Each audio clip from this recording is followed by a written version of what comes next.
अस्सलाम वालेकुम रहमतुल्लाहि व बरकातुहू।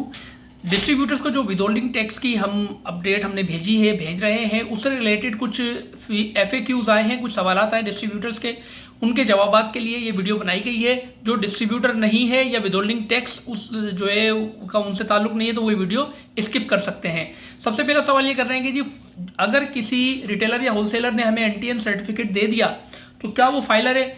नहीं जी, ऐसा नहीं है। मैं वैसे लॉ का एक्सपर्ट नहीं हूँ, लेकिन वकला से बात करने के बाद जो मुझे बताया गया है, डिस्ट्रीब्यूटर्स की तरफ से इन्फॉर्मेशन आई है, वो ये है कि FBR का कोई ऑनलाइन वेरिफिकेशन सिस्टम है। आप NTN नंबर या NIC वहाँ पे डालते हैं। अगर वो फाइलर होता है, फाइलर उसे कहते हैं जो हर महीने अपना इनकम टैक्स का गोशवारा जमा कराता हो, फाइलिंग करता हो, या बस इनकम टैक्स का गोशवारा हर महीने जमा कराता हो, उसे फाइलर कहते हैं। तो वेरिफिकेशन सिस्टम में अगर फाइलर आएगा तब वो फाइलर है, अदरवाइज भले उसका NTN सर्टिफिकेट हो, कुछ भी, वो फाइलर नहीं है। तो ऐसी सूरत में यहाँ पार्टीज में आके जो यहाँ पर हमारा ये NTN का ऑप्शन है, इसको आप सिर्फ और सिर्फ उस सूरत में पॉपुलेट करेंगे, यानी इसके अंदर NIC नंबर या NTN नंबर सिर्फ उस सूरत में लिखेंगे जब FBR की वेरिफिकेशन आप कर लें और उसके अंदर वो फाइलर हो। अब ये FBR की वेरिफिकेशन कैसे होती है, ये आप अपने वकील से इस सिलसिले में बातचीत कर सकते हैं। यहाँ पर एक सवाल ये भी उठता है कि बिलफर्ज एक पार्टी ने हमें NIC या NTN दे दिया, अब वो फाइलर नहीं है तो हमने इसमें तो डालना नहीं है, लेकिन हम चाहते हैं वो सेव हो जाए ताकि इन फ्यूचर हम उसको यूज़ करना चाहें। तो ऐसी सूरत में आप एड्रेस में डाल सकते हैं, और भी आपके पास बॉक्सेस हैं जिसके अंदर आप चाहें तो फिल वक्त डाल दें, बाद में उसको इस्तेमाल कर लेंगे। आप यहाँ NIC में भी डाल सकते हैं, यहाँ NIC में डाल दीजिए या यहाँ एड्रेस में डाल दीजिए, जो सेव हो जाएगा और बाद में आप उसको इस्तेमाल कर लेंगे। लेकिन जैसे फाइलर का मैंने बताया वो वैसे ही करना है। दूसरी चीज़ ये है कि जो टैक्स कट रहा है, क्या उसका कोई लेजर मेंटेन हो रहा है?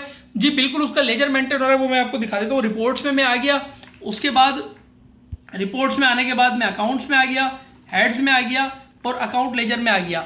यहाँ पे मैंने WHT लिखा, तो यहाँ पे विदहोल्डिंग ऑन सेल्स करके एक हेड आ रहा है। ये जो हेड है, मेरे पास इतने सारे इस वजह से आ रहे हैं क्योंकि ये मेरा प्रोग्रामर का कंप्यूटर है, तो इस पे इसी तरह की चीज़ें होती है। बहरहाल आपके पास ये एक अदद हेड आ जाएगा, उस हेड को आप सिलेक्ट करेंगे, जो डेट डालेंगे उसका लेजर आ जाएगा। जैसे कि मैं यहाँ पे आपको दिखा रहा हूँ, तो यहाँ पे तो कोई ट्रांजेक्शन नहीं है मेरे पास, लेकिन आपके पास बकायदा ट्रांजेक्शन आई है, इनवाइस नंबर फलाने पे इतना टैक्स कटा है, इनवाइस नंबर फलाने पे इस पार्टी से इतना टैक्स कटा है, तो इसका बकायदा लेजर मेंटेन होगा, सिस्टम करेगा ऑटोमेटिकली। तीसरा सवाल ये है कि हैंड कैरी और अवेलेबिलिटी का क्या मामला है। हैंड कैरी और अवेलेबिलिटी से मैंने वीडियो में भी बताया था कि हमने इसको भी टच नहीं किया है। विदहोल्डिंग टैक्स के इस सिस्टम का इतलाक अभी हैंड कैरी अवेलेबिलिटी क्यों नहीं, इस पर नहीं होगा, और क्यों नहीं होगा उसकी वजह यह है कि टाइम की कमी थी। हमें सबसे पहले इनवाइस पे एक्यूरेटली विदहोल्डिंग टैक्स काटना था। बाकी सारी चीज़ें हम कमिंग डेज में देखेंगे, क्योंकि इस वक्त भी अपडेट्स कंटिन्यूस जारी है, मैं अपडेट सॉफ्टवेयर को छेड़ नहीं सकता। तो हैंड कैरी और अवेलेबिलिटी आप बिल्कुल भी नहीं बनाएंगे, अगले 2-3 दिन नहीं बनाएंगे। अगर बनाएंगे तो विदहोल्डिंग टैक्स इस पर नहीं लगेगा और वो आपका नुकसान है, आपको वो फिर बर्दाश्त करना पड़ेगा। तो हैंड कैरी अवेलेबिलिटी नहीं बताएंगे। फिर उसके बाद आती है कहानी के सेल्स रिटर्न और क्रेडिट नोट्स का क्या होगा। तो क्रेडिट नोट्स जो कि पुराना रिटर्न आता है, इस बारे में वकला से मशवरा चल रहा है डिस्ट्रीब्यूटर्स का। जो मेरे पास वहां से इंफॉर्मेशन आएगी उसके तहत सॉफ्टवेयर को आने वाले 1-2 दिन के अंदर अपडेट किया जाएगा। बाकी बचा सेल्स रिटर्न। सेल्स रिटर्न जो है, जो सेल्स से रिटर्न आया है, उसके ऊपर ऐसा होना चाहिए कि विद होल्डिंग टैक्स माइनस हो जाए, यानी बिल फर्ज 1000 रुपये की सेल पे 100 रुपये टैक्स कटा है, अब 500 रुपये का रिटर्न आ गया तो 50 रुपये का टैक्स रिवर्स हो जाना चाहिए। लेकिन ये भी इस वक्त सॉफ्टवेयर में नहीं हो सकता, और वजह वही है कि टाइम की कमी की वजह से अभी सिर्फ इनवाइस पे टैक्स कट रहा है। आपने क्या करना है, और इस वक्त कंटिन्यूस अपडेट जारी है, मैं सॉफ्टवेयर को छेड़ नहीं सकता।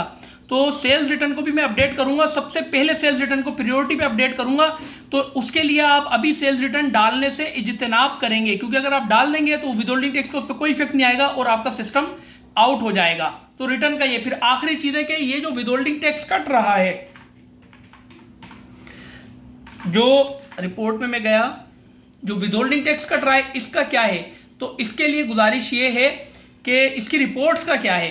तो रिपोर्ट्स का मामला ये है कि इसकी रिपोर्ट्स जैसे FBR हमसे रिक्वायर करेगा या वकला हमसे रिक्वायर करेंगे, और वो जनरल जो है ना, वो अपना फॉर्मेट होगा जो सबके लिए होगा।